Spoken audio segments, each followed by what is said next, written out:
काय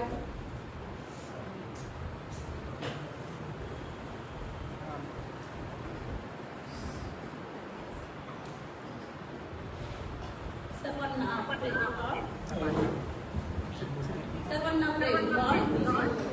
प्रथम मी परमेश्वराच्या नावात देते, त्याची स्तुती करते कारण तू चांगला आणि त्याची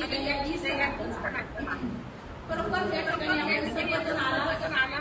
मी सर्वांचे मनापासून आभार मानते आणि पास्टर स्टीफन त्यांची पूर्ण टीम आहे, त्यांनी आम्हाला आमंत्रित केले आणि आम्हाला बोलण्यासाठी संधी दिली, जागा दिली. त्याबद्दल मी पास्टर स्टीफनचे आमंत्रित टीमचे मनापासून आभार मानते.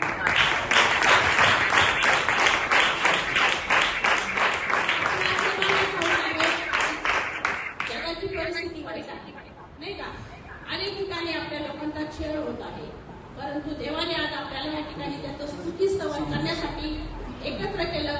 त्या परमेश्वराला आपण प्रथम धन्यवाद देऊया, त्याला उंच करूया. आणि यावेळेस मी गाणं गाणार आहे, कारण हे जे आमच्या आईने लिहिलेले गाणे आहेत याला कोणत्या प्रकारची चाल नाही, याला कोणत्या प्रकारचं वाक्य नाहीये, परंतु शब्द खूप चांगले आहेत. तुम्ही फक्त शब्द ऐका आणि ते शब्द काय आहेत, तिने स्वतः रचलेले गाणे आहेत आणि त्याला तिने स्वतः चालवले. त्यामुळे आणि हे 10 आज्ञांचं गाणं आहे. 10 आज्ञा आपण शास्त्रामध्ये बघतो, निर्गमाचा अध्याय 20 शास्त्र पहा तुम्ही उघडून, आणि त्यामध्ये आपल्याला ह्या 10 आज्ञा दिसतात आणि ह्या 10 आज्ञाला तिने कशी चालवलेली आहे, कसे शब्द रचलेले आहेत हे आपण ऐकू शकता. आणि म्युझिक नाही वाजवलं तरी चालेल आणि फक्त शब्द ऐका आणि शब्दाकडे लक्ष द्या. परमेश्वराने हाती मोक्षाच्या आज्ञा दिल्या 10 झाडूजी, निर्गमाचा अध्याय 20 शास्त्र पहा तुम्ही उघडूनी. निर्गमाचा अध्याय 20 शास्त्र पहा तुम्ही उघडूनी. पहिले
bless you.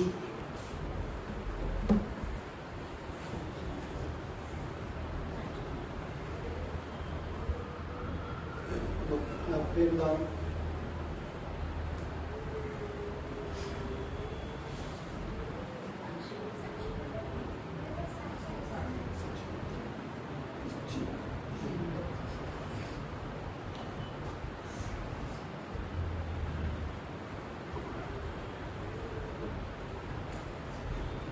आईविषयी मला थोडी साक्ष द्यायची आहे. ही आमची आई आहे. बघा ती कशी बघत आहे आमच्याकडे, आणि आजही ती आमची वाट बघत आहे असं आम्हाला दिसत. आणि आईविषयी जर सांगायचं, आमच्या आईचे नाव सुलोचना बाबूराव झाले. आमच्या आईविषयी जर सांगण्यास सुरुवात केली तर ना दिवस पुरेल आणि रात्र. तिचे वर्णन सांगण्यास पूर्ण नाही इतकी तिची अगम्य कहाणी. अशी आई आम्हास परत मिळणार नाही. आई, तू आमच्या जीवनात आली. आम्ही पाहिले तुझे कष्ट. कष्टाने तू डोंगर उभा केलास, पार झिजून गेलीस. प्रत्येकाच्या इच्छा पूर्ण करता करता स्वतःकडे कधी पाहिले नाही. कोणासमोर नाही ठेवल्या अपेक्षा. कष्ट करत राहिलीस तू. जेव्हा वेळ आली तेव्हा तुझ्या इच्छा पूर्ण करण्याची तू सोडून गेली. आम्हास राहिल्या फक्त आठवणी, आठवणी आणि आठवणी. आमच्या आईला एकूण आम्ही 7 बहिणी आहोत आणि एक भाऊ आहे. आमची आई आम्हाला नेहमी सांगायची, देवा, जोपर्यंत मी आहे तोपर्यंत हे माझे 7 तारे माझ्या नजरेसमोर कधीही दिसू देऊ नको. आणि तिची इच्छा देवाने पूर्ण केली. आजकाल लोकांना 2 मुली झाल्या किंवा 1 मुलगा मुलगी झाल्या तर कसं असतं, परंतु आमच्या आईने आम्हाला ह्या जगासमोर खूप मोठे आव्हान स्वीकार करून हे विश्व निर्माण केलं. कधी थकली नाही, कधी दमली नाही, कारण ती नेहमी देवामध्ये होती. कितीही वेदना असतील पण तिला ती कधी कोणाला तिने सांगितल्या नाही. मला आठवतं, मी आता तुम्हाला सांगणार आहे. आमची आई ही खूप आनंदी माता होती. आम्ही खूप लहान होतो ज्यावेळेस आमची आई अंबुलगाव या ठिकाणी होती. त्या ठिकाणी आमची आई बायबल म्हणून काम करायची. सुवार्ता सांगणे, खेडोपाडी जाऊन सुवार्ता सांगायची. सकाळी सर्व घराचे काम आवरून आताशी आम्ही 3-4 लहान मुली तिच्या संगती घेऊन ती सुवार्ता सांगण्यासाठी पायी खेडोपाडी फिरायची. कधी कधी ह्या घरामध्ये त्या घरामध्ये तिला कधी चहा मिळत असेल किंवा कधी कोणी काही देत असेल किंवा कधी कोणी काही द्यायचे नाही, पण ती कधी खचली नाही. आपल्या आज ह्या गावी जायचे आहे, उद्या आपल्याला त्या गावी जायचे आहे. कधी कधी तर कोणी तिला पाणी देखील विचारायचे नाही, पण तिने सुवार्ता सांगणं कधीच सोडलं नाही. आमच्या आईला नेहमी लोक मास्तरीन बाई म्हणायचे. सुवार्ता सांगून घरी आली की घरचा जो मालक असेल तो मस्त दारू पिऊन मस्त अशा अवस्थेत असत. पण अशाही परिस्थितीत शांत राहून काम करत. कधी कधी तर खूप मार खायची, खूप रक्त निघायचं, पण कधी खचली नाही, कधी हरली नाही आणि कधी गाव देखील सोडलं नाही.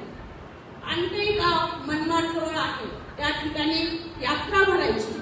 त्या ठिकाणी आमची आई सकाळी सर्व काम उरकून रेल्वे पकडण्यासाठी पायी तारुड्या गावी आम्हाला घेऊन जायची. पण तिथून रेल्वे पकडून ती त्या गावी जायची. त्या ठिकाणी ट्रॅक्स वाटण्यासाठी मोठी यात्रा भरायची. त्या ठिकाणी ती ट्रॅक्स वाटायची. आम्हाला एका झाडाखाली बसून द्यायची. 15-20 पैसे, त्यावेळेस 5 पैसे, 2 पैसे, सर्व पैसे चालायचे. 15-20 पैसे, 25 पैसे असे करून ती आम्हाला भत्ता मिळायचा मुरमुरे टाकून असे घेऊन द्यायची आणि एका ठिकाणी ती आम्हाला बसून द्यायची. आणि आम्ही ती स्वतः ट्रॅक्स वाटण्यासाठी इकडे तिकडे फिरायची. काही लोक तिच्याकडून ट्रॅक्स घ्यायचे, म्हणजे जे पुस्तक असतात बायबलचे छोटे छोटे त्यावेळेस होते ते घ्यायचे. काही लोक बघायचे आणि काही लोक फाडून तिच्या अंगावर ठेवायच्या. अशीही परिस्थिती ती कधी खचली नाही. दिवसभर उन्हात फिरून रात्री घरी जायची. वडील तिला त्रास द्यायचे, कारण आमच्या वडिलांना इतकी व्यसन होती की त्यांना त्याशिवाय काहीच दिसत नसे. परंतु आमचे लाड देखील आमच्या वडिलांनी खूप केले. जर त्यांनी आमचे लाड केले नसते तर आम्ही ह्या जगामध्ये नसतो. कारण आपल्याला सर्वांना परिस्थिती ठाऊक आहे, परंतु ते बाप महान आहे. अशाही परिस्थितीत आमच्या वडिलांनी आमचे खूप लाड केले. आम्हाला त्यांनी सगळे काही लाड आमचे पुरवले. पैसा जरी संपला तरी आमचे इकडून तिकडून पीठ मागून ताई मागून आणायची आणि आम्हाला त्याच्या भाकरी करून चालायची. पण आमची आई कधीही खचली नाही. त्या टायमामध्ये गॅस नव्हता, लाकडी होती, चूल स्टोव असे साधन असायचे. माझी आई स्वतः सांगण्यासाठी खेडोपाडी इतकी होती की ती पायी पायी जायची. आणि खेडे इतके होते, कारखेडा, नारखेडा, तारू, भारम, कोळम, रेंडाळा, डोंगरगाव, अंगुलगाव असे अनेक गाव होते. परंतु माझ्या आईने अशा या सर्व गावावर सुवार्थाचे शिक्षण दिले. माझे वडील शिक्षक होते. 1 ते 4 पर्यंत आम्ही आरामात त्यांच्या शाळेत शिकलो. आणि इतका आराम केला की आम्हाला काहींचे डोके चालले, बहिणींचे काहींचे चालले नाही. माझं तर चाललंच नाही. त्यामुळे माझं शिक्षण जास्त काही झालेलं नाही. आणि काही बहिणी तर चांगल्या होत्या, त्यांचे डोके चालले. आता 1-2 बहिणी नर्स आहेत आणि मी जी आहे ती काहीच नाही.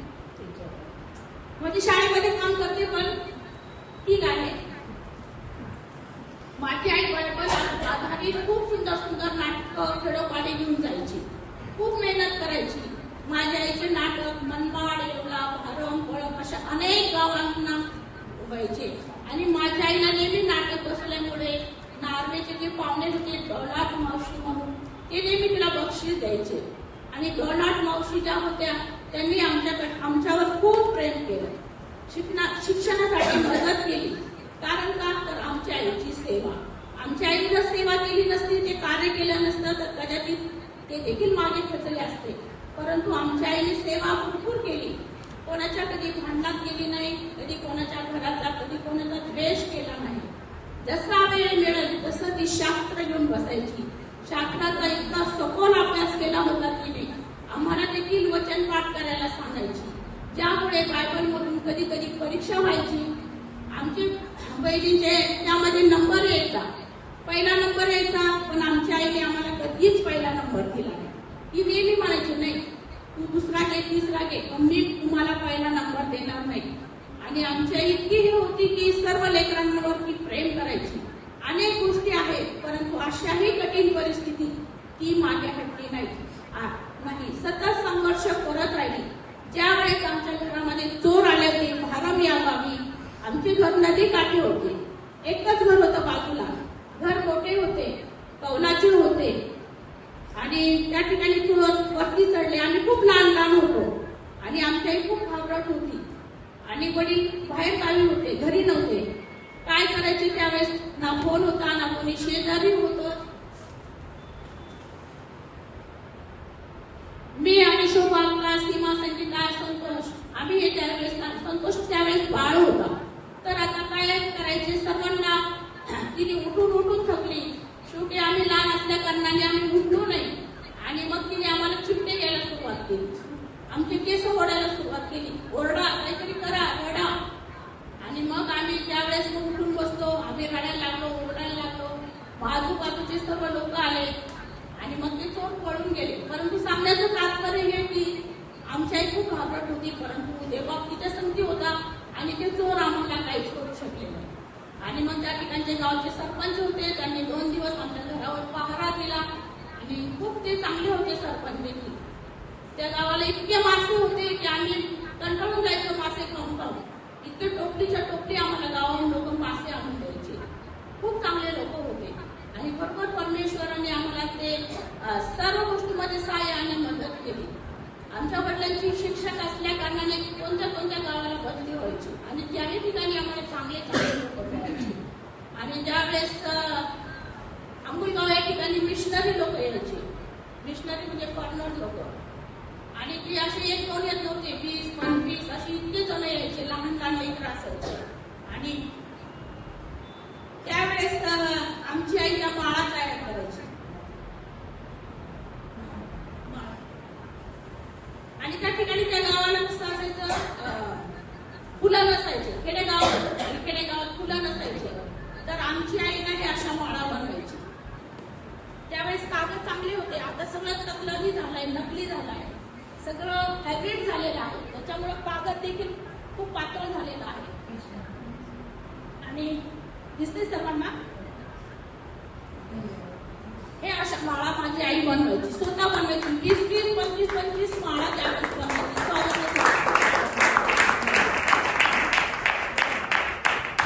इतके कष्ट होते तिचेवाले आणि खूप कष्ट केले आमच्या आईने. आणि आम्हाला 7 बहिणींना तिने एकदम व्यवस्थित सुस्थितीत ठेवलं. आणि जेही आम्हाला नवरे करून दिले आम्ही त्या नवऱ्याजवळच राहिलो आणि त्यांचा संसार केला. आजकाल जगाची परिस्थिती पाहतो आपण कितीतरी वाईट आहे, नाही का? लेकरं मुली किंवा काही लोक सहन करत नाही. आहे का तुमच्या घरी स्टेट आहे का, घरदार आहे का? आई बापचे सगळे बघतात. अशाही परिस्थितीत आपण आपली मुलगी देतो. परंतु आमच्या आई, आम्ही ज्यावेळेस आमचे नवरे आम्हाला त्रास द्यायचे, सासू सासरे त्रास द्यायचे, तर आमच्याही म्हणायचे तुम्हीच बदमाश. आणि आमचे वडील आम्हाला बरं सोडून यायचे त्यांच्याकडे. कधी आमच्या वडिलांनी आमची बाजू घेतली नाही. आणि म्हणूनच आम्ही आजपर्यंत टिकून आहोत. हे केवळ आमच्या आईमुळे.